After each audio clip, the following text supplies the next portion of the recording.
राज्यामध्ये पालिका निवडणुकांच्या अनुषंगानं मनसे अध्यक्ष राज ठाकरे यांनी गुढीपाडवा मेळाव्याचं रणशिंग फुंकलेलं आहे। मनसेनं या मेळाव्यासाठी जोरदार तयारी सुरू केलेली आहे। या मेळाव्यात राज ठाकरे पालिका निवडणुकांबद्दलची महत्त्वाची घोषणा करण्याची शक्यता आहे। मुंबईतल्या दादरमधल्या शिवाजी पार्कवर हा गुढीपाडवा मेळावा आयोजित करण्यात आलेला आहे। या मेळाव्यात राज ठाकरे काय बोलणार आहे त्याची सगळ्यांना उत्सुकता लागलेली आहे। या सगळ्याचा आढावा आमचे प्रतिनिधी स्वप्नील जाधव यांनी घेतला, आपण पाहूया।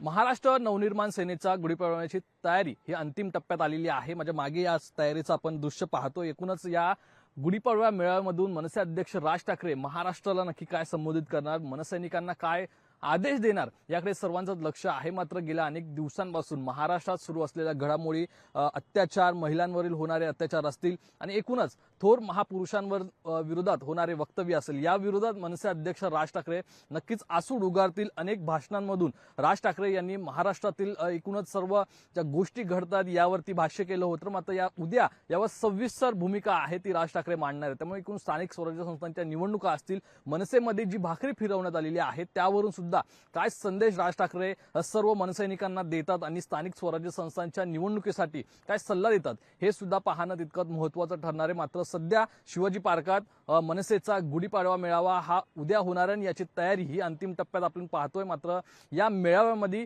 नक्की कोणाकोणाची भाषणं होणार याकडेही विशेष लक्ष मनसैनिकांचं लागलेलं आहे। मात्र या मेळाव्यातून खरं तर महाराष्ट्राला, मनसैनिकांना काय सल्ला दिला जातोय हेच पाहणं महत्त्वाचं असेल। कॅमेरा पर्सन रोहितसह स्वप्नील जाधव, लोकशाही मराठी, मुंबई। लोकशाही मराठी ऐका, पहा, जागरूक रहा।